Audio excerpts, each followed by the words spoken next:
Hello, I am Brittany Labruta, Business Development Manager at Peace of Mind Property Management Company. One of the number one questions we get asked as a property management company is, how do you handle your maintenance? Well, I'm here to give you a quick introduction on how we handle that process.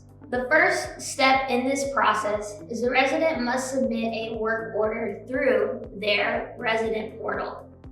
Once the work order is submitted, our 24-hour maintenance service team will contact the resident to help determine the problem before sending out a vendor. We want to make sure that it's not something the resident can fix themselves.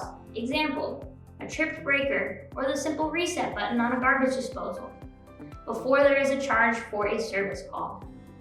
After determining that it is an issue that does need to be evaluated further, then we will send out the appropriate contractor. I hope this information was helpful, and if you have any more questions, please give us a call today.